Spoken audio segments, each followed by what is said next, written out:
नमस्कार। स्वागत है आप सभी का इस वीडियो में।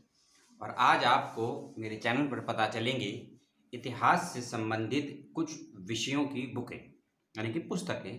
और इन पुस्तकों को आप फ्री में अपने मोबाइल फ़ोन में, अपने लैपटॉप में, अपने पीसी में पढ़ सकते हैं और डाउनलोड करके कहीं भी रख सकते हैं। कोई चार्ज नहीं है, फ्री है।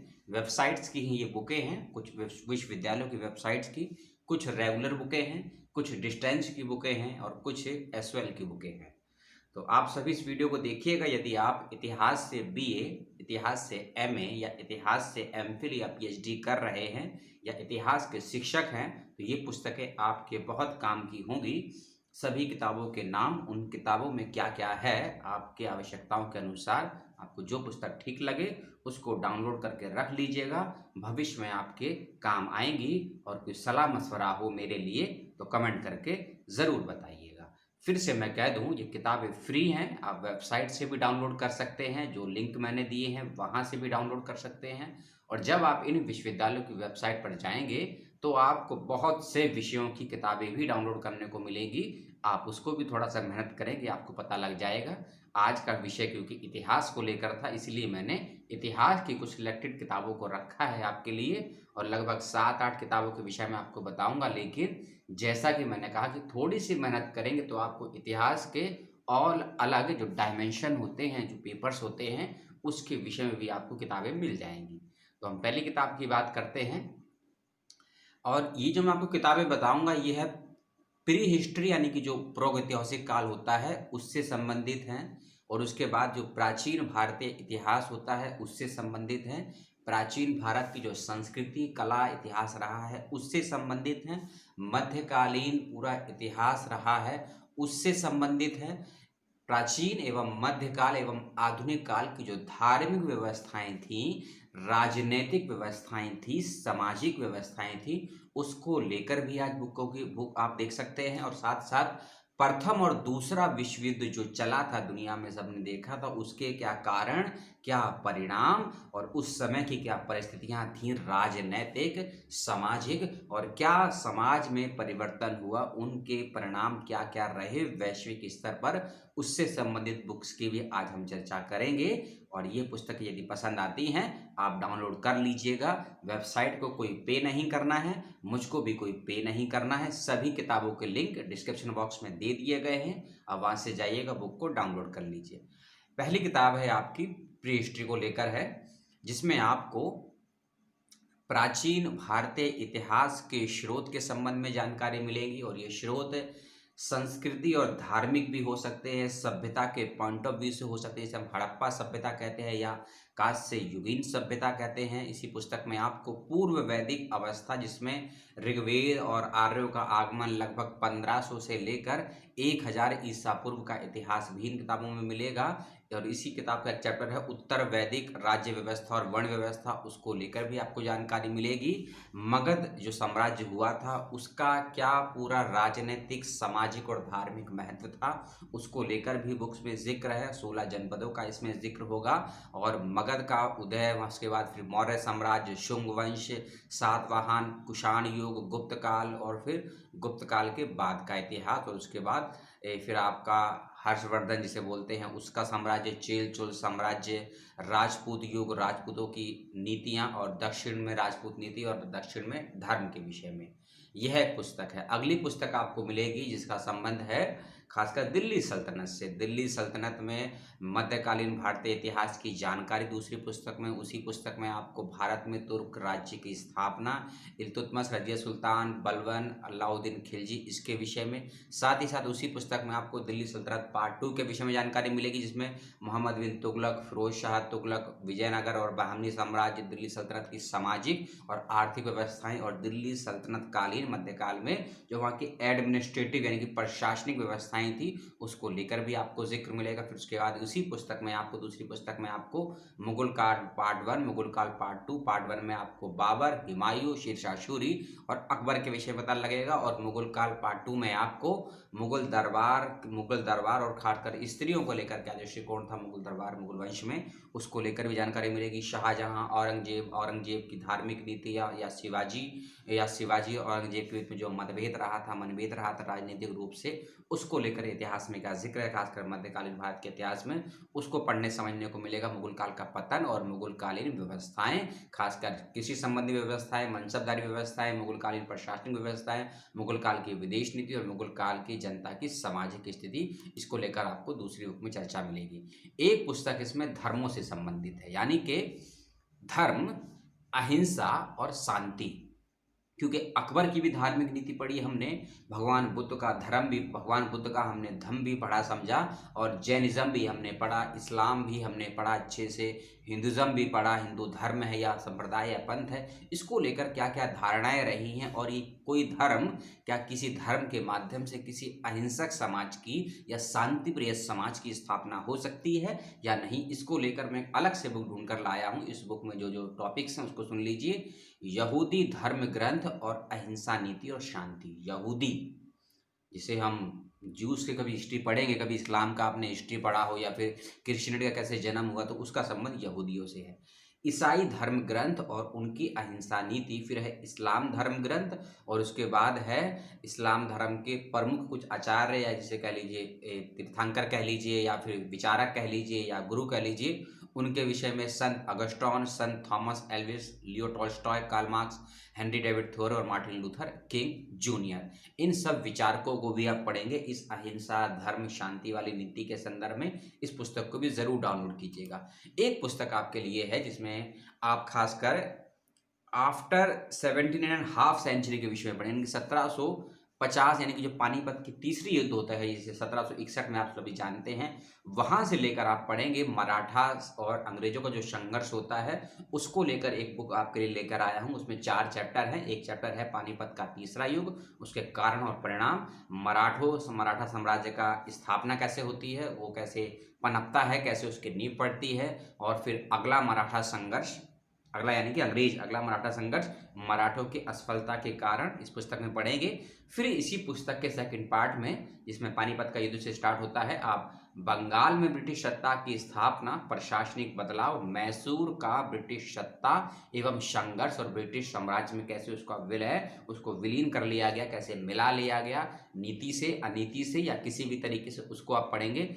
पंजाब राज्य में ब्रिटिश सत्ता का संघर्ष क्या क्या रहा और क्या उसकी विलय की नीति रही, और अवध ब्रिटिश सत्ता, इसको जब आप पढ़ेंगे ना, इसको मैसूर, पंजाब, अवध के हिस्से को पढ़ेंगे, तो इसको यदि आप अच्छे से समझते हैं, पढ़ते हैं, इतिहास की यदि जानकारी रखते हैं, आधुनिक भारत के को अध्ययन कर रहे हैं, मॉडर्न हिस्ट्री को लेकर, तब आप 1857 की क्रांति के कारणों को बेहतरीन तरीके से समझ सकते हैं। और यदि आप इस मैसूर, पंजाब, अवध प्रांत की जो विलय नीति रही थी ब्रिटिश सत्ता की, इसको अच्छे से जानने समझने का कोशिश करेंगे, तब आप 57 के विद्रोह के कारण, परिणाम और उसके महत्व को अच्छे से जान पाएंगे, क्योंकि इसी पुस्तक में अगला चैप्टर 1857 की क्रांति को लेकर है। उसके विस्तृत रूप से इसमें चर्चा है, उसकी राज्य व्यवस्था कैसी रही थी उस समय की, क्योंकि भूमि अधिग्रहण बिल जो 2006 में 2012 में भारत में पुनः कहीं ना कहीं जीवित हो गया था, ये 1854 का ही कानून था, जिसको कानून के रूप में 1856 में लागू करने की योजनाएं हो रही थी, जिसे 1857 के विद्रोह का एक कारण भी माना जाता है। तो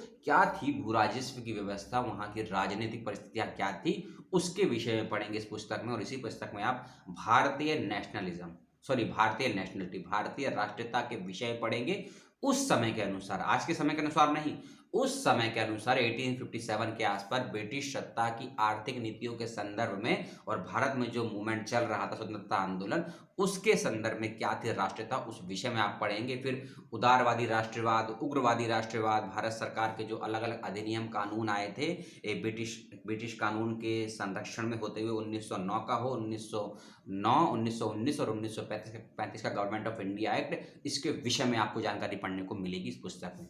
इसी पुस्तक में आपको शुरुआत मिलेगा, पहला चरण भारतीय स्वतंत्रता संघर्ष का, उसके यानी कि जो माना जाता है 1920 के आसपास से 1920 के पहले का स्वतंत्रता संग्राम कैसा रहा था, और 1920 से लेकर जो गांधी का युग प्रारंभ होता है 47 तक माना जाता है, तब तक क्या रही थी भारतीय स्वतंत्रता आंदोलन की भूमिका, उसकी रणनीतियां, उसके विषय में भी जानकारी आपको इस पुस्तक में मिलेगी। और इस पुस्तक में आपको राजनैतिक, सांप्रदायिक और संवैधानिक पक्षों को जानने समझने का मौका मिलेगा। और जब भारत आज़ाद होने के कगार पर होता है, तो संविधान निर्माण की जो प्रक्रिया प्रारंभ होती है, गवर्नमेंट ऑफ इंडिया एक्ट से स्थापित मानी जाती है और फिर 47 तक वो समाप्त होती है। 26 नवंबर 1946 को संविधान कंप्लीट माना जाता है। तो उसके प्रावधानों के विषय में और संविधान निर्माण के साथ साथ के प्रारूप को अच्छे से आगे बढ़ाने के लिए कौन कौन सी समितियां, कौन कौन से संगठन बने उन सब की जानकारी भी इस पुस्तक में आपको मिलेगी। और ये पुस्तक बहुत अच्छी है, बहुत काम की है, इस बात का विशेष ध्यान रखिएगा। एक पुस्तक और है जिसमें आपको समझने को मिलेगा 1850 से या 1857 से भारत में खासकर बंगाल से जो एक नया मूवमेंट खड़ा होता है, जिसे रेनेसा बोलते हैं, पुनर्जागरण या कई लोग नवजागरण बोलते हैं, जिससे उत्तर आधुनिकता का जन्म या कुछ लोग आधुनिकता का जन्म भी मानते हैं, उस विषय में आप पढ़ेंगे। और इसी पुस्तक में पुनर्जागरण आंदोलन के साथ साथ आप धर्म सुधार आंदोलन को पढ़ेंगे। इसमें आपको दयानंद सरस्वती को पढ़ने का मौका मिलेगा, ईश्वर चंद्र विद्यासागर को, राजा राममोहन राय को और विवेकानंद के कुछ पूर्व के आदर्शों को पढ़ने का मौका मिलेगा।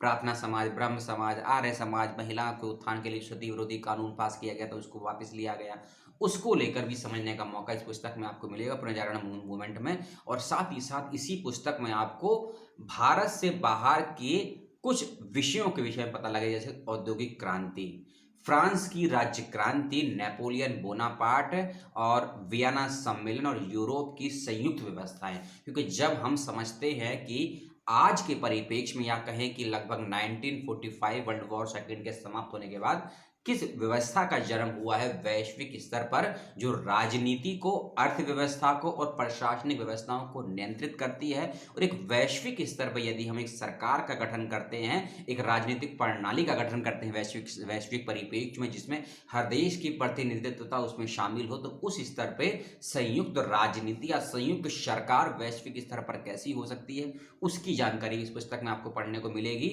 और इसी पुस्तक में आपको इटली और जर्मनी का जो एकीकरण हुआ था उसको पढ़ने समझने का मौका मिले। खासकर यदि आप वर्ल्ड हिस्ट्री के विद्यार्थी हैं, तो ये पुस्तक आपके लिए बहुत काम की है, क्योंकि इसी पुस्तक में आपको नेपोलियन, फ्रांस, औद्योगिक क्रांति के साथ साथ आपको फ्रांसीसी क्रांति 1848 की वह भी पढ़ने को मिलेगी, इटली और जर्मनी का एकीकरण पढ़ने को मिलेगा, क्रीमिया युद्ध और बर्लिन समझौता बहुत महत्वपूर्ण है। बर्लिन समझौता यदि आप वर्ल्ड हिस्ट्री पढ़ना चाहते हैं उसके विद्यार्थी है, या आप इंटरनेशनल रिलेशन के विद्यार्थी रहे, अंतर्राष्ट्रीय संबंधों को समझना चाहते हैं, राजनीतिक और आर्थिक और साथ साथ प्रशासनिक दृष्टि से, या विदेश नीति का विद्यार्थी है, तो ये पुस्तक आपके लिए बहुत महत्वपूर्ण है। और साथ ही साथ इस पुस्तक में आपको प्रथम विश्व युद्ध जो हुआ था, प्रथम विश्व युद्ध हुआ था, क्योंकि प्रथम विश्व युद्ध की आग से जो धुआं निकला था उसी धुएं ने सेकंड विश्व युद्ध को जन्म हुआ था। इसीलिए प्रथम विश्व युद्ध के क्या परिणाम रहे थे उसको जाने समझे बिना दूसरे विश्व युद्ध की भूमिका कैसे तैयार हुई आप नहीं जान सकते हैं। और क्यों प्रथम विश्व युद्ध में भारत ने साथ दिया था, लेकिन दूसरे विश्व युद्ध ने भारत ने साथ नहीं दिया था, उसके परिणामों को भी, कारणों को भी जानने समझने का मौका इस बुक में मिलेगा आपको। क्योंकि इसी बुक में एक चैप्टर अलग से है, प्रथम विश्व युद्ध के कारण और परिणाम, जिसमें वर्साय समझौता, इटली में फांसीवाद, जर्मन में नाजीवाद और बोल्शेविक क्रांति, प्रथम विश्व युद्ध के कारण परिणाम और अफ्रीका का साम्राज्यवाद, इस विषय में पढ़ने का मौका मिलेगा। और साथ ही साथ इसी बुक में आपको प्रथम के साथ साथ दूसरे विश्व युद्ध के कारण और परिणाम पढ़ने, समझने, जानने को मिलेंगे। राष्ट्रीय संघ जो 1919 में बनाया गया था और 1936 में उसको भंग कर दिया गया, या कहे कि समाप्त हो गया अपने लक्ष्य को प्राप्त ना करने की वजह से, उसकी क्या उद्देश्य रहे थे, क्या उपलब्धियां रही थी, क्या पाया था राष्ट्र संघ ने जो 1919 में बनाया गया था, उसके विषय में आपको पढ़ने का मौका मिलेगा। और साथ ही साथ 1945 में 1945 में जो संयुक्त राष्ट्र बनाया गया उसके विषय में, क्योंकि वर्ल्ड वॉर 1945 में समाप्त हो गया था 15 अगस्त 1945 को, उसके बाद विश्व युद्ध दुनिया में इस प्रकार से ना हो, तब ये संयुक्त राष्ट्र बनाया गया। संघ शब्द इसमें नहीं जोड़ा गया था उस समय, 45 में समझ लीजिएगा, तो उसके विषय में आपको जानकारी मिलेगी। और फिर आपको मिलेगा टर्की में आधुनिक राष्ट्र के रूप में अभ्युदय, जो टर्की को तुर्की में बोलते हैं, उसके विषय में जानकारी मिलेगी। और जब हम ये पढ़ेंगे संयुक्त राष्ट्र के विषय में इस पुस्तक में, तब आप समझेंगे कि वैश्विक राजनीतिक व्यवस्थाएं कैसे कार्य करती हैं। अब मैंने आपको मध्यकाल, आधुनिक काल और प्राचीन काल और प्री हिस्ट्री को लेकर कुछ पुस्तकें बताई मैंने आपको, 5-6 पुस्तकें आपने समझी, ठीक है। अब कुछ पुस्तकें और भी हैं इतिहास की, खासकर यदि आप इतिहास लिखना चाहते हैं, इतिहास कैसे लिखा जाता है उसको समझना चाहते हैं, इतिहास लिखने के लिए और यदि किसी ऐतिहासिक विषय पर शोध कार्य करने के लिए, टीचिंग करने के लिए, कोई प्रोजेक्ट में यदि काम करना चाहते हैं तो उसके क्या क्या एलिमेंट्स होते हैं, क्या क्या उसके बिंदु होते हैं, या इतिहास किसे कहेंगे, इतिहास किसे नहीं कहेंगे, और इतिहास लिखने के क्या क्या दृष्टियां होती हैं, इतिहास का लिखने के क्या क्या तरीके होते हैं। क्योंकि यदि आप हबीब तनवीर सर के इतिहास के लेखन के तरीके को देखेंगे वो एक अलग दृष्टिकोण मिलेगा। अभी प्रोफेसर सुनील की जो डेथ हुई है डिपार्टमेंट ऑफ हिस्ट्री दिल्ली विश्वविद्यालय के, उनकी ऐतिहासिक पुस्तकों को पढ़ेंगे तो अलग इतिहास मिलेगा। विपिन चंद्रा की पुस्तकों को पढ़ेंगे इतिहास के संदर्भ में तो उनका एक अलग पॉइंट ऑफ व्यू है। रोमला थापर को पढ़ेंगे तो उनका एक अलग पॉइंट ऑफ व्यू है। तो यानी कि इतिहास कैसे लिखा जाता है और हम किसी व्यक्ति के इतिहास को पढ़ने में इतना इंटरेस्ट क्यों लेते हैं, और किसी व्यक्ति के इतिहास में हम कुछ नया खोजने की या कुछ कह सकते हैं ना कि मिसअंडरस्टैंडिंग यदि किसी में होती है उसके क्या कारण है। तो इतिहास कैसे लिखा जाता है, उसकी क्या प्रवृत्तियां होती हैं, और इतिहास को लिखने की सामग्रियां कैसे मिलती हैं आपको, इस विषय को लेकर मैंने एक आर्कियोलॉजिकल बुक डाली है, वह भी दिल्ली विश्वविद्यालय की वेबसाइट से ही है। उसको भी जरूर पढ़िएगा कि इतिहास कैसे लिखा जाता है, उसके क्या स्रोत होते हैं, क्या क्या उसके डायमेंशन होते हैं इतिहास का हमारे एनवायरनमेंट पर, इतिहास का हमारे समाज पर, इतिहास का हमारे समाज शास्त्र पर, और इतिहास कैसे किसी काल से दूसरे काल में ट्रैवल करता है। अगर यदि हम मध्यकाल का इतिहास लिख रहे हैं तो आधुनिक काल के इतिहास को लिखने के लिए हमारे पास क्या दृष्टि होनी चाहिए, क्या विजन होना चाहिए, हमारा क्या लक्ष्य होना चाहिए, ये कैसे चेंज होता रहता है, इसकी समझ भी आपको इस पुस्तक में पढ़ने समझने को मिलेगी। इसलिए इस पुस्तक को जरूर देखिएगा। और इतिहास केवल राजाओं का नहीं होता है, इतिहास केवल बड़ी बड़ी ऊंची ऊंची इमारतों का नहीं होता है, इतिहास राज्यों का नहीं होता है, ये भी समझ लीजिएगा। इतिहास अपने समय की राजनीतिक व्यवस्थाओं का वर्णन भी होता है, इतिहास अपने समय की सामाजिक व्यवस्थाओं का वर्णन होता है, और इतिहास अपने समाज की कृषि, वहाँ की प्रशासनिक और वहाँ के पर्यावरणीय वातावरण का वर्णन करना भी इतिहास होता है। इतिहास हमारी या अपनी किसी भी मुल्क की संस्कृति का अध्ययन करना भी होता है। उस समय की क्या परंपराएं, क्या लोक साहित्य रहा था, लोक कलाएं रही थी, उसका वर्णन करना भी इतिहास रहता है। अगर आप इतिहास पे शोध करते हैं या इतिहास में इंटरेस्ट रखते हैं, खासकर या मध्यकालीन इतिहास में संबंध रखते हैं, या फिर आप गुप्त पीरियड में जाते हैं, तो कहा जाता है कि गोल्डन पीरियड माना जाता है, उसको स्वर्ण युग माना जाता है। क्यों माना जाता है? उसमें ज्यादा युद्ध हुए थे इसीलिए नहीं, उस समाज की संस्कृति, उस समय की तार्किक दृष्टि जो विकसित हो रही थी, उस समाज की जो एजुकेशन व्यवस्था थी बहुत ही बेहतरीन स्तर की थी। क्योंकि भारत का जो स्वर्ण काल था वह वैश्विक इतिहास की यदि हम कंपेयर करें तो उसका वह डार्क युग था, अंधकार काल था। ऐसा क्यों था कि भारत की बेहतरीन चीजें विदेशों में चली जाती थी बेचने के लिए, तो उन चीजों का वर्णन भी इतिहास में पढ़ने समझने जानने को मौका मिलेगा। और यदि मुझे जुगाड़ हो पाया तो भारत में अंग्रेजी राज जो पुस्तक है डॉक्टर सुंदरलाल की, वह मैं जरूर आपको दूंगा, कहीं से मिलती, उसको जरूर पढ़िएगा आप अगर इतिहास के विद्यार्थी हैं। अंग्रेजी भारत में क्यों, प्रोफेसर तुलसी राम की इस पुस्तक को भी जरूर पढ़िएगा। संविधान कैसे बनाया गया, इसके क्या क्या प्रारूप रहे, इसको लेकर भी कई पुस्तकें लिखी गई हैं। भविष्य में कभी उसके भी वीडियो बनाऊंगा, उसका भी लिंक दूंगा। तो इतिहास लेखन की प्रवृत्तियां, इतिहास लेखन के क्षेत्र, इतिहास कैसे बदलता है प्राचीन से आधुनिक, आधुनिक से उत्तर आधुनिक, और उत्तर आधुनिक से पुनः क्या कोई नया युग हो सकता है इतिहास में, उसकी जानकारी इस पुस्तक में पढ़ने को मिलेगी। तो इस पुस्तक को भी ध्यान से देख लीजिएगा और पढ़ लीजिएगा।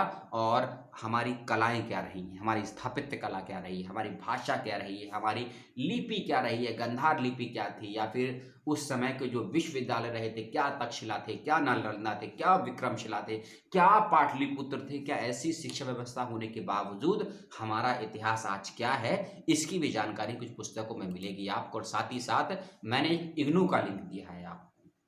20 मिनट हो गए, 10-12 किताबों के बारे में आपने लिंक देख ली होंगी। अब मैंने जो इग्नू का लिंक दिया है ना आपको, उस लिंक में आपको लगभग 7 सब्जेक्ट मिलेंगे आपको, और उन 7 सब्जेक्ट की 6 पुस्तकें हैं।